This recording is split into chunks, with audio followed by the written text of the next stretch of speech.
আমরা পাকিস্তানের অংশ হতে চাই না, আমরা ভারতের অংশ হতে চাই। আন্তর্জাতিক চক্রান্ত কিন্তু আছে, এখানে অনেক এনজিও ঢুকেছে এখানে আমাদের, কিন্তু ভারত সেটাতে রাজি হয়নি।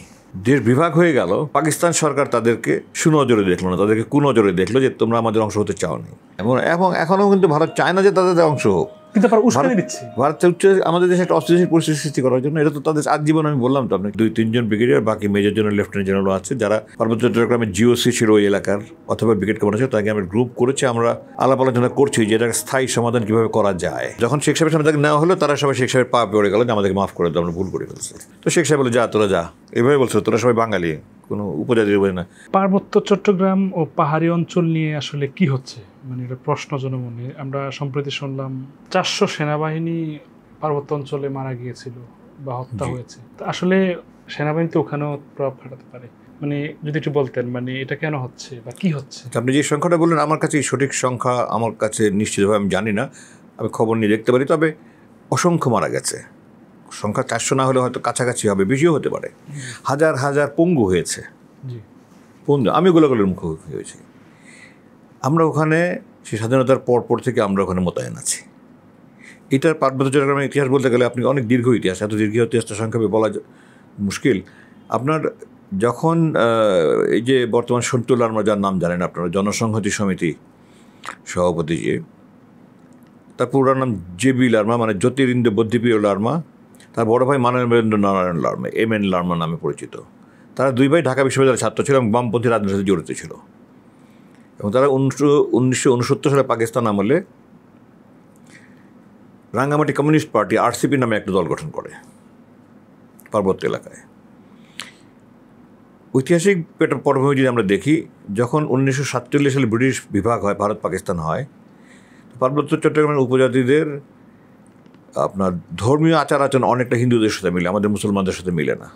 তাদের যাতায়াত ব্যবস্থা পার্বত্য অঞ্চল থেকে ওইদিকে পূর্ব দিকে ভারতের দিকে যাওয়াটা সহজ বেশি।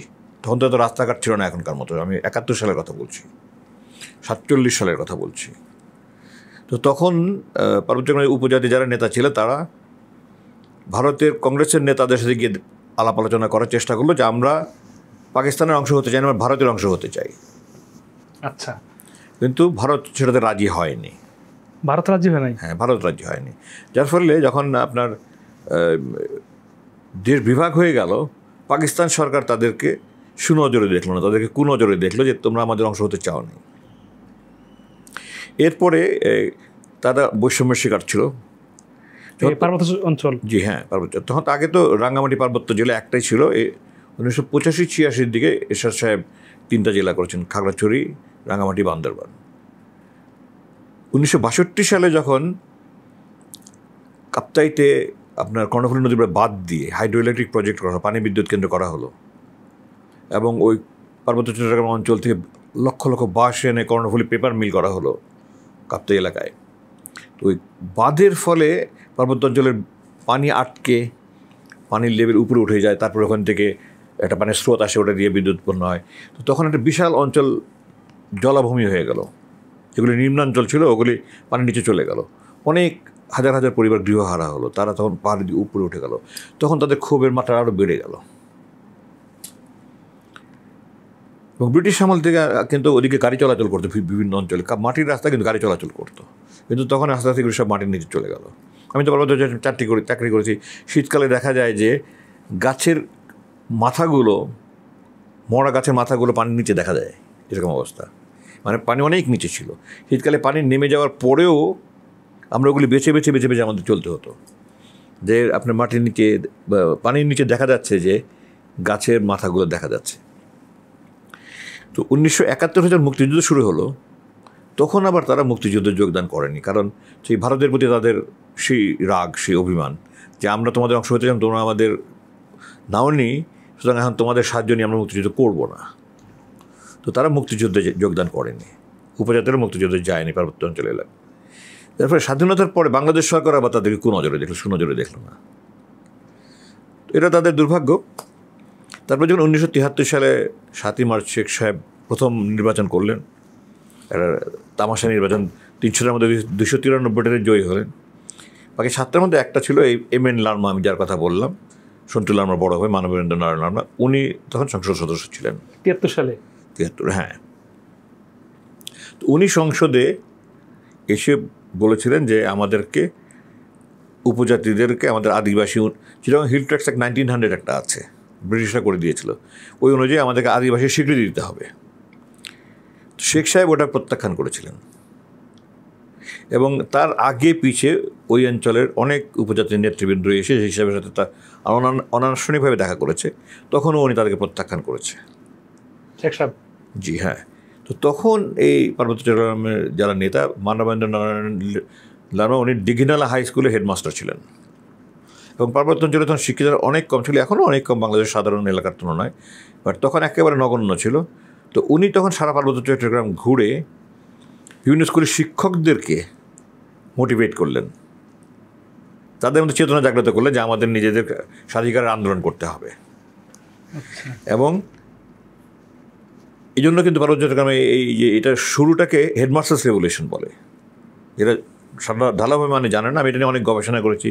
1997 2 ডিসেম্বরে যখন শান্তি চুক্তি হলো, তারপরে আমি এটা নিয়ে গবেষণাপত্র লিখেছি, একটা মনে একটা বই পেপার লিখেছিলাম। যে যাই হোক, আপনার তারা তখন এই রাঙামাটি কমিউনিস্ট পার্টি বিলুপ্ত করে পার্বত্য চট্টগ্রাম জনসংহতি সমিতি নাম দিয়ে একটা দল করলো, যার সভাপতি হলো এম.এন. লার্মা, এবং তাদের একটা সশস্ত্র শাখা হলো যেটার নাম শান্তি বাহিনী। এবং তাদেরকে ভারতের জন্য তারা সাহায্য চেল, ভারত তখন সাহায্য করেনি, তখন এখানে আওয়ামী লীগ সরকার, ভারত কিন্তু তখন সাহায্য করেনি। এই 74-এর কথা বলছি আমি। ভারত তখন তাদেরকে সাহায্য করেন, 75 শুরুর দিকেও তারা চেষ্টা করেছে, ভারত সাহায্য করেনি, কারণ এখানে আওয়ামী লীগ তো ভারতের পাচাটা সরকার।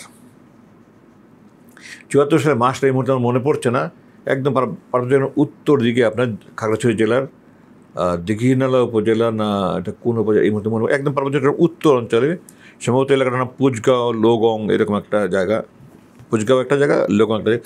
ওই এলাকায় এম.এন. লার্মা সহ বেশ কিছু জনসংহতি নেতাকে গোয়েন্দা বাহিনী গোয়েন্দা বাহিনীর তথ্য অনুযায়ী সরকারি বাহিনী আটক করল এবং তাদেরকে হেলিকপ্টারে করে কাপ্তায় নিয়ে যাওয়া হলো। শেখ সাহেবের তখন কাপ্তায় একটা প্রোগ্রাম ছিল, কি ওখানে নিয়ে যাওয়া হলো। তো যখন শেখ সাহেবের সামনে তাকে নেওয়া হলো, তারা সবাই শেখ সাহেবের পা পড়ে গেল যে আমাদেরকে মাফ করে দাও, আমরা ভুল করে ফেলছি।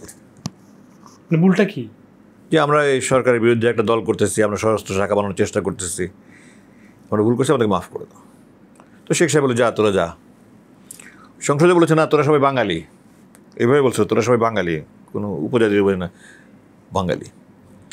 এই তারা গিয়ে তখন আন্ডারগ্রাউন্ডে চলে গেল। তারা ভাবছে এই জনসংখ্যার লোকজন তারা আন্ডারগ্রাউন্ডে চলে গেল, আত্মগোপনে চলে গেল, এবং তারা সুযোগের অপেক্ষা ছিল যে কখন সশস্ত্র আন্দোলন শুরু করবে।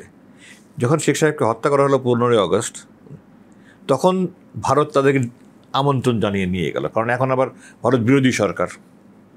ওই 15 আগস্টের পরে তারা তখন ভারতে গিয়ে তারা ক্যাম্প করলো, ওখানে তাদেরকে প্রশিক্ষণ দিল, আশ্রয় দিল, খাবার দিল, বেতন দিল, অস্ত্র গোলা বারুদ দিল। পার্বত্য চট্টগ্রামের? জি হ্যাঁ।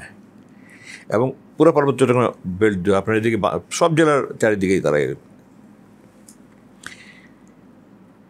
তো তখন তারা সশস্ত্র আন্দোলন শুরু করলো এবং বাংলাদেশ, আমার যত মনে 76 সালের মাসটা মনে পড়ছে না, প্রথম তারা একটা পুলিশ টহলের উপরে, এই কাপ্তাই উপজেলার আন্ডারে একটা জায়গা আছে, ওখানে একটা পুলিশ টহলের উপরে তারা প্রথম গুলি করে আত্মপ্রকাশ করলো, সশস্ত্র আন্দোলন। এটা 76 সালের মাসটা সম্ভবত মে মাস হতে পারে, দেখতে হবে, এত দিনক্ষণ তারিখ এত মনে নেই, 76 সালে।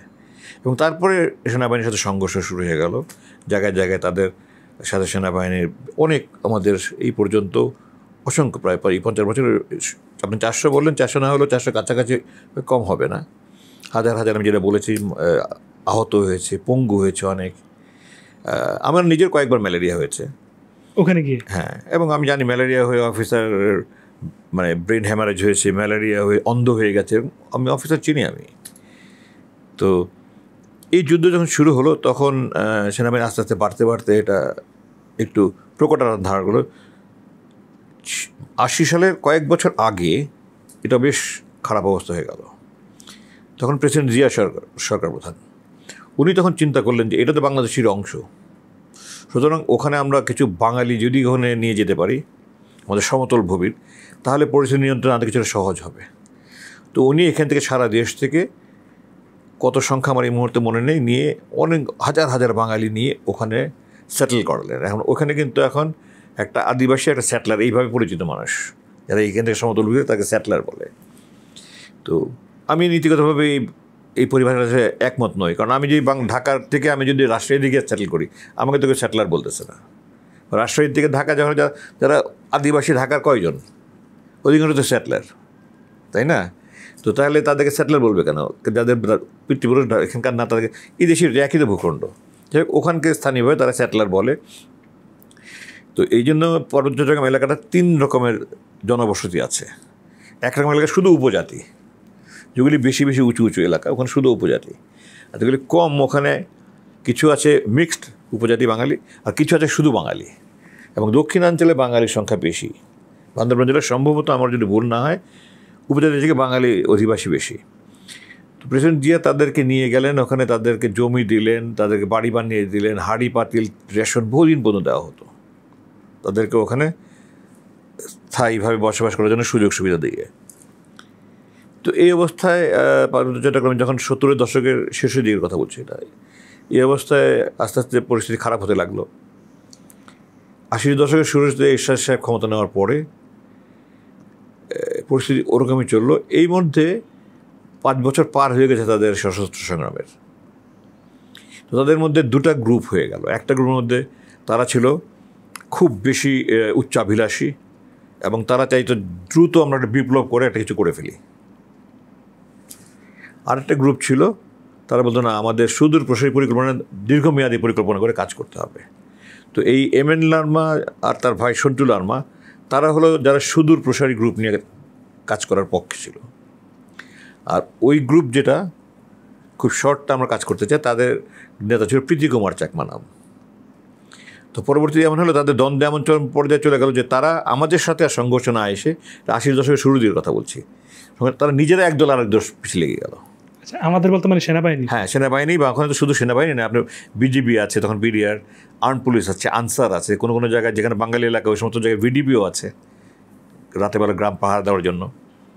তো স্থানীয়ভাবে এটা এরকম হয়ে গেলো, যারা ওই প্রীতি কুমার চাকমা যারা শর্ট টার্ম বাস্তবায়ন করছে তাদের নাম হলো বাইট্টা গ্রুপ, আর যারা লং টার্ম নিয়ে লার্মা গ্রুপ তাদের নাম হয়ে গেল লাম্বা গ্রুপ। স্থানীয়ভাবে লাম্বা গ্রুপ, বাইট্টা গ্রুপ নামে আমরা জানতো। এর মধ্যে তারা যখন একজন আরেকজনকে 80 দশকের শুরুর দিকে এরকম একদল আরেকজনকে তাড়া করে বেড়াচ্ছে, এমনও ঘটনা শুনেছি যে আমি তো পার্বত্য চট্টগ্রামে ঢুকেছি 84 সালের জানুয়ারিতে। এর আগে এমনও ঘটনা শুনেছি যে যখন তারা যাচ্ছে, তারা একটা সেনাবাহিনীর টহল দলকে পেয়েছে যাদেরকে অ্যাম্বুশ করতে পারতো, কিন্তু তারা করেনি, কারণ তাদের অবস্থান তারা জাহির করতে চায়নি, তারা অপরপক্ষই খুঁজছে আর কি। এত তাদের মধ্যে কনফ্লিক্ট হয়ে গেল। তারপরে এক পর্যায়ে গিয়ে 83 সালে তাদের মধ্যে আলোচনা হওয়া শুরু হলো যে ঠিক আছে, আসলে আমরা বসে একটা আলোচনা করে একটা সমঝোতায় আসি। তো এই যে সাজেক একটা জায়গা, আপনার নাম শুনেছেন বোধহয়, ওখানে তো আমার মনে আছে আমরা বাঘাইছড়ি একটা উপজেলা আছে, রাঙামাটি থেকে সকালে লঞ্চে চললে ওখানে গিয়ে পৌঁছতে বিকাল হয় নদী পথে। ওখান থেকে নেমে 2 দিন হেঁটে সাজেকে গিয়েছেন। আমার এখন তো মানুষ গাড়িতে করে সাজেকে যায়, খুব সুন্দর জায়গা। ওটার আশেপাশে আমার এক্স্যাক্টলি এই মুহূর্তে জায়গাটার নাম মনে পড়ছে না। তারা ওখানে নির্ধারিত করলো 10ই নভেম্বর 1983 সাল যে ওখানে 2 পক্ষ একটা ব্যাপারে আলোচনা করবে। তো এই লার্মা গ্রুপ আগে পৌঁছে গেল এখানে, প্রীতি গ্রুপ তাদের সাথে বিশ্বাসঘাতকতা করলো। তারা ওখানে না গিয়ে তাদেরকে চারিদিকে ঘেরা করে তাদের উপর আক্রমণ করলো, এবং এই আক্রমণের গোলাগুলিতে ওই দিনই ওইখানে এমএন লার্মা মারা গেল। এবং তারা এখনও কিন্তু এই 10ই নভেম্বর তার মৃত্যুবার্ষিকী পালন করে। তখন সন্তু লারমা এটার দায়িত্ব নিল। এরপর থেকে আলোচনা শুরু হলো। এরশাদ সাহেব তখন একটা করলেন যে এই উপজাতির নেতাদের মাধ্যমে তাদের সাথে একটা নেগোসিয়েশন করার জন্য উনি টিসিসি, ট্রাইবাল কনভেনশন কমিটি নামে একটা কমিটি করলেন, যেটা জেলা, উপজেলা, ইউনিয়ন পর্যায়ে পর্যন্ত ওটা ছিল টিসিসি। তাদের মাধ্যমে সেনাবাহিনী তাদের সাথে আলাপ আলোচনা করতো, এবং তাদের মাধ্যমে জনগণকে শান্তকরণের কাজ করা হতো, এবং তাদের মাধ্যমে যাদের পরিবারের শান্তি বাহিনীর সদস্য আছে তাদেরকে আবার এই পথে নিয়ে অস্ত্র সমর্পণের জন্য মানে অনুপ্রেরণা জোগানোর চেষ্টা করা হতো, তাদেরকে উদ্বুদ্ধ করার চেষ্টা করা হতো। এই আলোচনা চলতে চলতে তখন সেনাবাহিনী এক পর্যায়ে এই প্রীতি কুমার চাকমার গ্রুপের সাথে আলাপ আলোচনা শুরু করলো। তাদের মধ্যে হতাশা চলে এসছে ততদিনে, যে না আমরা সহজে পারবো না, এত 10 বছর তো হয়ে আসতেছে। মানে লক্ষ্যটা আসলে কি, পারবো না মানে এটা কি করতে চায়? তারা স্বাধিকার, কিন্তু স্বাধীনতা বলে না, তারা স্বাধিকার তারা বলে। তো ঠিক স্বাধীনতা তারা বুঝেছে, স্বাধীনতা অর্জন করলে তো তাদের ল্যান্ড অ্যাক্সেস আমাদের দেশে তখন এত ভালো না, এইদিকে তারা তো ল্যান্ডলকড হয়ে যাবে, একটা তাদের কোথায় রাজধানী হবে, কোথায় কী হবে, মানে একটা দেশ হওয়ার মতো কোনো পরিস্থিতি তাদের নাই, ভূমি নাই। যাই হোক, তারপরে সেনাবাহিনীর তরফ থেকে তখন এই যে আপনার জেনারেল সৈয়দ মোহাম্মদ ইব্রাহিম বীর প্রতীক, যে কল্যাণ পার্টির, পরে তো আওয়ামী লীগ থেকে এমপি হয়েছিলেন শুনলাম, উনি তখন রাঙামাটির 305 ব্রিগেডের ব্রিগেড কমান্ডার ছিলেন এবং কর্নেল ছিলেন। উনি তখন নেগোসিয়েশন করা শুরু করেন, আলাপ আলোচনা করা শুরু করেন প্রীতি কুমার চাকমার সাথে, এবং শেষ পর্যন্ত 1985 মে মাসে এই প্রীতি গ্রুপ শান্তিবাহিনী সবারই আত্মসমর্পণ করার কথা ছিল, কিন্তু শুধু তখন এই প্রীতি গ্রুপ সারেন্ডার করলো 400 না 500 কতজন রাঙ্গামাটি স্টেডিয়ামে আত্মসমর্পণ করলো প্রীতি গ্রুপ, যেটা এরপর থেকে প্রীতি গ্রুপের কোনো অস্তিত্ব নাই। তো প্রীতি কুমার চাকমা নিজে আসে নাই, সে শেষ মুহূর্তে কী একটা কারণে চেয়ার আসেনি, সে ভারতে রয়ে গেছে, এবং আমার জানার মতো এখনও সে ভারতেই আছে। ও জীবিত আছে? হ্যাঁ, আমি লাস্ট যখন জানি, এখন 8 বছর পরে এখন কোনো কথা বলতে পারবো না, আমি লাস্ট এখন তখন জীবিত ছিল বলে জানি, এবং ভারতে ছিল। এবং মেজর রোমেল নামে একজন, তাদের কিন্তু এই সমস্ত র্যাঙ্ক স্ট্রাকচার ছিল, কর্পোরাল সার্জেন সমস্ত ছিল তাদের শান্তি বাহিনী। তো মেজর রোমেল নামে একজন, তার নেতৃত্বে যদি মনে পড়ে সে আত্মসমর্পণ করে, এবং এই মেজর রোমেলকে আবার পরে বিপক্ষ দল গুলি করে রাঙামাটিতে হত্যা করে, মানে সে আপনার আত্মসমর্পণ করেছে এই কারণে আর কি। যাই হোক, তখন আবার লারমা গ্রুপ নিজেদের সুসংগঠিত আবার আন্দোলন করা শুরু করলো। তো 85 দশকের দ্বিতীয়ার্ধে এবং 90 দশকের প্রথমার্ধে তখন তো আর আওয়ামী লীগ সরকার নাই, যার ফলে তখন আস্তে আস্তে পুরো পার্বত্য চট্টগ্রাম অঞ্চলে সংঘর্ষ ছিলই, মাত্রা ভেদ ছিল। কোনো এলাকায় উত্তর দিকে ভূমির গঠনটা ভালো আপনার অপারেশনের জন্য, দক্ষিণ দিকে বান্দরবান এলাকায় পাহাড়গুলো 2000 বা তার ঊর্ধ্বে অধিকাংশ, আর উত্তর দিকে হলো আপনার 2000 নাই, মানে 500, 700, 200, 300 এই ধরনের আছে, একটা বোধহয় 1-2টা পাহাড় আছে। যাই হোক, তো উত্তর দিকে অপারেশনাল কার্যক্রম সুবিধা থাকার ফলে উত্তর দিকে কার্যক্রম বেশি ছিল। এবং 85 সালে আমার ঠিক মাসটা মনে নেই, ওরা সারেন্ডার করার পরপরই, এই প্রীতি গ্রুপ সারেন্ডার করার পরপরই 85 দ্বিতীয়ার্ধে কোনো এক সময় অগস্ট সেপ্টেম্বর হতে হবে, দক্ষিণ দিকে যারা শান্তি বাহিনী সশস্ত্র কারে ছিল যারা, তাদের অধিকাংশ ছিল মুরং, একটা উপজাতি আছে, কারণ ওটা মুরং অধ্যুষিত এলাকা। মুরং আর মারমা, রাঙ্গামাটির সদর হলো মারমা, আর পাহাড়ের ভিতর দিকে দক্ষিণ দিকে আরও রুমা, আলীগঞ্জ, মিশরপুর উপজেলা মুরং। এবং তারা মানে এতটা গহীন অঞ্চলে ছিল যে আমাদের টহল নিয়ে গেলে দেখা যেত তাদের মেয়েরা পর্যন্ত আপনার শুধু একটা নেংটি পরে আছে, উপর দিকে উলঙ্গ। আমাদের পেট্রোল তাদেরকে নিয়ে কাপড় দিত। আমি 80 দশকের মাঝামাঝির কথা বলছি। ওই মুরং বাহিনী তখন আত্মসমর্পণ করলো ওই 85 অগস্ট সেপ্টেম্বরের দিকে। দক্ষিণাঞ্চলে তখন কিছুটা শান্তি বিরাজ করছিল, কিন্তু উত্তরাঞ্চলে আস্তে আস্তে এটা বাড়লো আবার। এবং 86 সালের 1 এপ্রিল, আমার যদি ভুল না হয়, অথবা 1 মে, একটা বিশাল হত্যাকাণ্ড হয়েছে উত্তরাঞ্চলে, উপজাতি আমাদের বাঙালিদেরকে হত্যা করেছে। এর আগে একবার 1984 সালে ভূষণ ছড়া, যেটা আপনার বড়কল, রাঙামাটি জেলার একদম উত্তর পশ্চিম দিকে ভারতের সীমান্তবর্তী এলাকা, ভূষণ ছড়া জায়গা, ওখানে একটা বিশাল হত্যাকাণ্ড হয়েছিল। তো এরকম আস্তে আস্তে কম বেশি বিভিন্ন মাত্রায় হতে থাকলো। 96 সালে আওয়ামী লীগ যখন আসলো, তখন আবার ভারত তাদের প্রতি সমর্থন কমিয়ে দিল।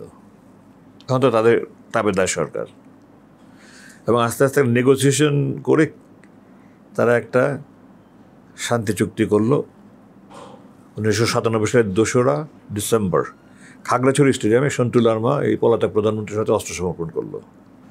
কিন্তু ভারত, যে আমি আগেই বলেছি যে ভারত কোনোদিন আমাদের এই সমস্যাটাকে সমাধান হতে দেবে না। দেখেন আপনার ওইখানে যে সমস্যার সমাধান হয়ে যায়, এখানে যে বিশাল সেনাবাহিনী আছে, তারা তো আমরা ওখান থেকে প্রত্যাহার করে নিয়ে আসবো, নিয়ে আসলে অন্যখানে মোতায়েন করলে তো ভারতের বিরুদ্ধে মোতায়েন করবো আমরা। তো তারা চায় না, তারা চায় যে সমতল ভূমিতে ভারতের যে সমস্ত জায়গাতে আসার সম্ভাবনা, ওখানে যেন দুর্বল থাকে। তো ওখানে যদি সমস্যাটা জিয়ে থাকে, তাহলে আমাদের একটা বিশাল ফোর্স ওখানে থাকলে এখানে তাদের বিরুদ্ধে শত্রু কম থাকবে, এটা একটা বিবেচনা। আর একটা হলো আমাদের ওখানে যদি সমস্যার সমাধান হয়ে যায় তাহলে আমাদের এই অঞ্চলের পূর্ব দিকে তাদের যে রাজ্যগুলো আছে, মিজোরাম, নাগাল্যান্ড, ত্রিপুরা, আসাম, এই রাজ্যগুলোতে তখন সমস্যার সমাধান হওয়ার জন্য তারা মরিয়া হয়ে যাবে। তো যেন ওইগুলো সব কিছু মিলে তারা আমাদের শান্তি নিয়ে এটা প্রবলেমটা জিইয়ে রাখার জন্য যেই দিন 3রা ডিসেম্বর অথবা তার আগেই তারা হোমওয়ার্ক করে রেখেছিল। 3রা ডিসেম্বর এখন যারা মূল সমস্যার সৃষ্টি করছে, ইউপিডিএফ, ইউনাইটেড পাহাড়ি ডেমোক্রেটিক ফ্রন্ট, এই পরের দিনই এটা আত্মপ্রকাশ করলো। এবং এরপর থেকে এই গত 25 বছরের উপরে, আমি তখন ওখানে ছিলাম যখন 97 2রা ডিসেম্বর শান্তি, আমি তখন পার্বত্য চট্টগ্রামে ছিলাম। তো এই গত 27-28 বছরে তারা ওখানে এই সমস্যা জিয়ে রেখেছে, কখনো কম কখনো বেশি। এর মধ্যে যেটা সর্বনাশ হয়েছে সেটা হলো আওয়ামী লীগ এইবার ক্ষমতা আসার পরে প্রায় 200-র মতো ক্যাম্প পার্বত্য চট্টগ্রাম প্রত্যাহার করেছে। এসব সব ভারতের প্ল্যান, কিন্তু এগুলো সব ভারতের পরিকল্পনায় করেছে। এই প্রত্যাহার করার ফলে এখন ওখানে যারা বিভিন্ন বাহিনী আছে তারা দুর্বল হয়ে গেছে। আগে মনে করেন আপনি এখানে মগবাজারে একটা ক্যাম্প, শান্তিনগরে একটা ক্যাম্প, বাংলা মোটর একটা ক্যাম্প, মহাখালীতে একটা ক্যাম্প, যদি এরকম থাকতো তাহলে যেভাবে আমাদের এই এলাকার প্রাধান্য বিষয় থাকতো, কারণ শান্তিনগরে একটা, আপনার গুলশনে একটা, তো স্বাভাবিকভাবেই আপনার বিশাল অঞ্চল রয়ে গেছে যেটা আপনি কভার করতে পারছেন না। তো এইভাবে তারা আস্তে আস্তে ওখানে এই আমাদের যে সরকারি বিভিন্ন বাহিনী আছে তাদের ওখানে তাদের ফাইটিং ক্যাপাসিটি কমে গেল, তাদের মোকাবেলা করা, তাদেরকে প্রাধান্য বিস্তার করে তাদের নিয়ন্ত্রণে রাখার ক্ষমতা কমে গেল আস্তে আস্তে।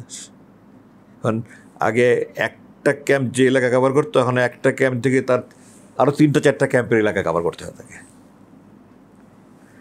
তো যার ফলে এই দক্ষতার ওখান থেকে এইভাবে নিম্নগামী হলো, এবং এটাও এই 15 বছরে আস্তে আস্তে আজকে এই খাগড়াছড়ির এই অবস্থা হয়েছে, যে সেনাবাহিনীকে হাত ওঠানোর সাহস দেখিয়েছে। আমি যখন ছিলাম, আজকে 40 বছর আগে কথা বলছি, আমরা কোনো এলাকায় গেলে এলাকায় সমস্ত পুরুষ ভেগে যেত। আমরা কোনো এলাকায় যদি যেতাম, এলাকায় সমস্ত 15 বছরের ঊর্ধ্বে সমস্ত পুরুষ ভেগে যেত, থাকতো না ভয় কাকে ধরা হয়। কারণ আমরা তথ্য নিয়ে যেতাম যে অমুকের বাসায় শান্তিবাহিনীর একজন অমুক আসছে, অস্ত্র নিয়ে আসছে, তথ্য পেতাম। আমাদের একটা ইন্টেলিজেন্স নেটওয়ার্ক ছিল আমাদের, এখনও আছে, কিন্তু এখন নেটওয়ার্কটা আগের মতো এত শক্তিশালী নাই। আর আগে আপনার যদি খবর আসতো যে নয়াটলায় একটা শান্তিবাহিনী আসছে, আমি মগবাজার থেকে তড়িৎ যেতে পারতাম। এখন গুলশন থেকে আসতে সময় বেশি লাগবে, আর এখানে তো গুলশন থেকে গাড়ি নিয়ে আসতে তো পাহাড় জঙ্গল পার হয়ে আপনি যেতে হবে, তাই না? তো এটা যত সহজে বলছি আমি, ম্যাপে যত কাছাকাছি হোক না কেন, আপনি যেতে হবে তো পাহাড় জঙ্গল পার হয়ে যেতে হবে আপনাকে, এবং আপনি নিরাপত্তা নিশ্চিত করে যেতে হবে। আপনি এমন দিক দিয়ে যেতে পারবেন না যেখানে আপনার উপরে পাল্টা আক্রমণের আশঙ্কা আছে। আপনি উঁচু ভূমি দিয়ে যাবেন, তাতে হয়তো ঘুরে যেতে হবে আপনাকে। আমরা যদি নিচু ভূমি দিয়ে, মনে করেন ছড়া বলে, ছোটো ছোটো নালার মতন, ওখানে যদি যাই আমরা হয়তো 3 ঘন্টার রাস্তা, কিন্তু আমাকে দূরে যেতে 9 ঘন্টা লাগবে। পাহাড় জঙ্গল মধ্যে উঠতে হবে, নামতে হবে, আবার উঠতে হবে, নামতে হবে।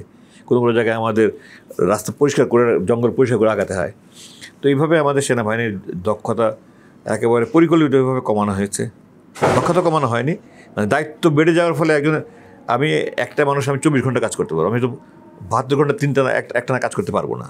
আমার সীমাবদ্ধতা থাকবে, আমার ঘুমাতে হবে 24 ঘন্টা। তো আমাদের যেহেতু জনবল কমে গেল, তখন এই সমস্যার সৃষ্টি হয়ে গেল, এবং এইটার পরিণতি আজকে পার্বত্য এত অশান্ত আস্তে আস্তে ধীরে ধীরে বেড়েছে। এটা আর যেটা হয়েছে সেটা হলো যে এই যে বাঙালিদেরকে নিয়ে ওখানে সমতল ভূমি থেকে নিয়ে ওখানে সেটেল করানো হয়েছে, এটা সব ভূমিহীন উদ্বাস্তুদেরকে নিয়ে গেছে। তারা তো সমাজের মনে করেন সবচেয়ে দিক থেকে মানসিক নৈতিক গুণাবলী দিকে তারা তো অনেক নিম্নমানের। তো তারা ওখানে গিয়ে সেনাবাহিনী তাদেরকে, বা পুলিশ, বিজিবি, আনসার তাদেরকে নিরাপত্তা নিশ্চিত করছে, কিন্তু এইটার কাভারে তারা অনেকেই অনেক অপকর্ম করেছে। তাদের জমি দখল করেছে, তাদের সম্পত্তি দখল করেছে, তাদের আপনার এই জন্তু জানোয়ার, গরু, মুরগি এগুলি ধরেছে। এবং আমি একটা এলাকায় ছিলাম যেখানে আমার এগুলি নিয়ে দেন দরবার করতে আমার সময় যেত। আমার মুরগি নিয়ে গেছে, এটা বিচার করো, আমার গরু নিয়ে গেছে, এটা বিচার করো, ওর ছেলেকে মেরেছে, ওর জমি দখল করেছে। এইগুলি একটা বড় সমস্যা ওখানে হয়ে গেছে, যে পারে বাঙালিদের এই ক্ল্যাশের এটা একটা অন্যতম কারণ। আচ্ছা, তো এইটা আমি একটা গ্রুপ করেছি যারা 8-9 জন অফিসারকে নিয়ে, তার মধ্যে 2-3 জন ব্রিগেডিয়ার, বাকি মেজর জেনারেল, লেফটেন্যান্ট জেনারেলও আছে, যারা পার্বত্য চট্টগ্রামের জিওসি ছিল ওই এলাকার, অথবা ব্রিগেড কমান্ডার ছিল, তাকে আমরা গ্রুপ করেছি। আমরা আলাপ আলোচনা করছি যে এটাকে স্থায়ী সমাধান কীভাবে করা যায়। স্টিল নাও পার্বত্য চট্টগ্রাম সমস্যার একটা স্থায়ী সমাধানের জন্য আমরা একটা উপায় বের করার জন্য আমরা ব্রেন স্টর্মিং করছি, আলাপ আলোচনা এখন। হ্যাঁ, আমরা এই খাগড়াছড়ি ঘটনার পরে আমি এই গ্রুপটা করেছি মূলত। ওখানে চট্টগ্রাম এলাকায় জিওসি ছিল, এরকম 4-5 জন আছে, ওখানে বিভিন্ন ব্রিগেড কমান্ডার ছিল। সমাধানটা আসলে কি? সমাধানটা এক কথা আমি আপনাকে এখন বলতে পারবো না সমাধানটা কি, বাট এটা আপনাকে বলতে পারবো যে এইটা কোনো পৃথিবীতে যত দেশে এই ধরনের সমস্যা হয়েছে, কোনো সামরিকভাবে এটাকে মোকাবেলা করার কোনো উপায় নেই। এই ধরনের সিভিল মিলিটারি যৌথ সমাধান হতে হবে।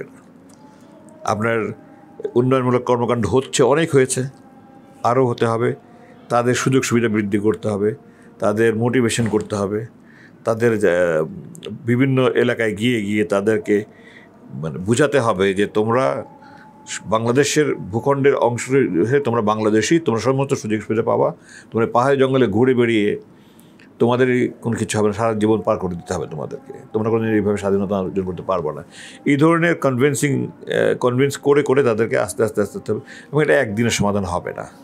আচ্ছা, কীভাবে সিভিল মিলিটারি অ্যাপ্রোচ করা যায়, এটা অনেক কম্বিনেশন হতে পারে। তো এইটা আমরা আলাপ আলোচনা করছি, কী করা যায়, কী উপায় আছে, তা কোনটা সবচেয়ে ভালো, কোনটা ভালো মন্দ কি বিবেচনা করে আমরা একটা সম্ভাব্য সমাধান চিন্তা করছি। যেটা যদি আমরা এরকম ঐক্যমত পৌঁছতে পারি, তাহলে আমরা হয়তো এটা নিয়ে কোনো প্রেস ব্রিফিং করবো বা সরকারের সাথে দেখা করবো। আমরা চিন্তা করছি কীভাবে আগানো যায়। এখন পর্যন্ত আমরা কংক্রিট কোনো কিছু করতে পারিনি। আচ্ছা, মানে সময় সাপেক্ষ, এটা কয়েক মাসেও সহজে হওয়ার ব্যাপার না। আমরা তো সবাই বিভিন্ন দিকে ব্যস্ত আছে। মানে এই যে পার্বত্য অঞ্চল বা চট্টগ্রাম পাহাড়ি অঞ্চলের যারা বসতি, তারা যে সেনাবাহিনীর উপরে যে অ্যাগ্রেসিভ মুভমেন্ট, মানে সেনাবাহিনীর প্রতি তাদের এত ক্ষোভ হবে কেন, বা সেনাবাহিনী আসলে কি চেয়েছে? না, আপনি কিন্তু এটা ঢালাওভাবে কিন্তু এটা ঠিক নয়। এটা খাগড়াছড়ি যেটা হয়েছে, এটা ভারতের উস্কানিতে হয়েছে, আমার কোনো সন্দেহ নেই। এরা ভারতপন্থী, আওয়ামীপন্থী তারা করেছে। এটা একটা মানে উত্তেজনাকর পরিস্থিতি সৃষ্টি করার জন্য। এই ধরনের ঘটনা পার্বত্য বহুত হয়েছে, এটা প্রথম হয়নি, এটা কিন্তু প্রথম না, বহুত হয়েছে। এটা তো আমাদের দেশেও হচ্ছে, আমাদের সমতল ভূমিতে হচ্ছে না, এখানে ধর্ষণ হচ্ছে, ওখানে খুন হচ্ছে না, এভরিডে হচ্ছে, কোন দিন হচ্ছে না আমাকে দেখেন খবরে। তো ওখানেও বরং আমি মনে করি ওখানে এত বেশি নয়, কিন্তু ওখানে 1-2টা হলে এটাকে কিছু ফলো করে দেখানো হচ্ছে। এখন এই আমাদের মিডিয়ার একটা বড় অংশ তো ভারতের গোলাম, ভারতের দালাল, ভারতের পয়সা খায়। আচ্ছা, এই জন্য এটা দেশকে অস্থিতিশীল করার একটা অপচেষ্টার অংশ হিসাবে মনে করছি। আমি আপনাকে বললাম না যে এক ঘরের পদধ্বনি শুনতে পাচ্ছি।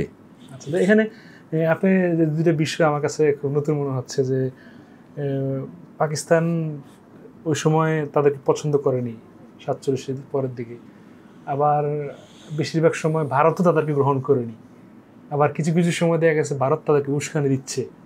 ব্যাপারটা বুঝলাম না। ভারত তো তাদের স্বার্থ একটাই, তারা 1947 তাদেরকে নেয়নি যে এরকম পশ্চাৎপদ একটা জনগোষ্ঠী, তাদেরকে নিয়ে আমাদের বোঝা বাড়াবো কেন?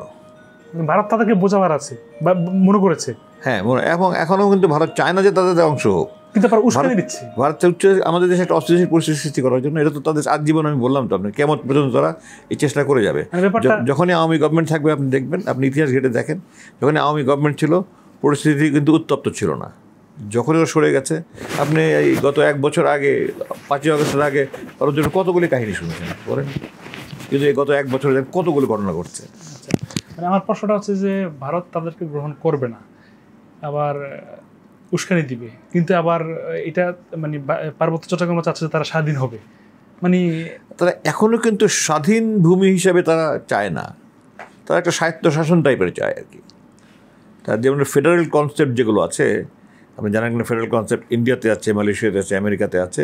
এই রাজ্যগুলোর আলাদা নিজস্ব সরকার আছে, রাজ্য সরকার এবং লোকসভা রাজ্যসভা বলে না, ওখানে লোকসভা হলো যেটা আপনার কেন্দ্রীয় সংসদ, আর রাজ্যসভার প্রতি রাজ্য নিজস্ব হয়েছে, ওগুলো স্বায়ত্তশাসিত। এই রাজ্য সরকারগুলোর নিজস্ব কোনো সেনাবাহিনী নেই, কেন্দ্রীয় সেনাবাহিনী, সারা ভারতে একটাই সেনাবাহিনী। রাজ্য সরকারের কোনো নিজস্ব প্রশাসন নাই, সিভিল অ্যাডমিনিস্ট্রেশন ওই কেন্দ্রের। আর রাজ্য সরকারের ফরেন পলিসি নিজস্ব আলাদা কোনো নাই, এইগুলো কেন্দ্রের হাতে থাকে। তো তারা কিন্তু রাজ্য সরকার নিজস্ব আলাদা সরকার থাকে। মালয়েশিয়া কিন্তু তাদের 3টা রাজ্য আছে উত্তরাঞ্চলে, আপনার থাইল্যান্ডের সাথে যেগুলো বর্ডার 3টা আছে, যেখানে ওখানকার বিরোধী দল, ওখানকার যেটা জামাত ইসলামী নামে পরিচিত, যেটা ওদের নাম হলো PAS, পার্টি আল ইসলাম সে মালয়েশিয়া, মানে অল মালয়েশিয়া ইসলামী পার্টি। তারা 3টা রাজ্য নিয়ন্ত্রণ করে, তারা তাদের রাজ্য সরকারের বাকি সব কিছু তারাই নিয়ন্ত্রণ করে। তো তারা এই ধরনের একটা অটোনমাস স্ট্যাটাস চাচ্ছে, একটা যে আমাদেরটা আমরাই স্বাধীন করব, কেন্দ্রের আমাদের বাংলাদেশের সরকার অধীনের থেকেই তা করব, তারা স্বাধীন হতে চাচ্ছে না। তো এখানে একটা কথা বলে রাখি, আপনি যেহেতু প্রসঙ্গটা এনেছেন, সেটা হলো যে আন্তর্জাতিক চক্রান্ত কিন্তু আছে এখানে, অনেক NGO ঢুকেছে ওখানে আমাদের, এবং UN-ও ওখানে কাজ করছে, কিন্তু UN-এর কাভারে চেষ্টা হচ্ছে অনেক খ্রিস্টান বানানো হচ্ছে, NGO-রা এবং UN-এর কিছু প্রজেক্টের মাধ্যমে। যেটা ইস্ট তিমুরে হয়েছে, ইন্দোনেশিয়ার একটা অংশ ছিল, যেটা 80 দশক 90 দশকের শুরুর দিকে যেটা হয়েছে, সেটা হলো যে আপনার ওখানে কিন্তু এখন 80 দশক মধ্যে সম্ভবত 90 দশক বা এই শতাব্দীর প্রথম শুরুর দিকে, যে ওখানে কিন্তু ইস্ট তিমুর একটা আলাদা রাজ্য হয়ে গেছে, খ্রিস্টান রাজ্য, ইন্দোনেশিয়ার একটা অংশ। তো আমার কাছে কেন যেন, মানে চট্টগ্রাম না ইন্দোনেশিয়াতে, ইস্ট তিমুর, আপনি দেখবেন, আপনি ChatGPT সার্চ দিয়ে দেখেন, I want to know about East Timor, আপনাকে পুরো বলে দেবে ইতিহাস। ওখানে জাতিসংঘের রক্ষী বাহিনী ছিল, মানে শান্তিরক্ষী বাহিনী ছিল, আমাদের এক জেনারেল ছিলেন ওখানে চিফ মিলিটারি অবজারভার হিসাবে। তো আমার কেন যে আশঙ্কা হয় মাঝে মাঝে যে এই আন্তর্জাতিক চক্র এটাকে ইস্ট তিমুরের মতো বানানোর চেষ্টা করছে কি না।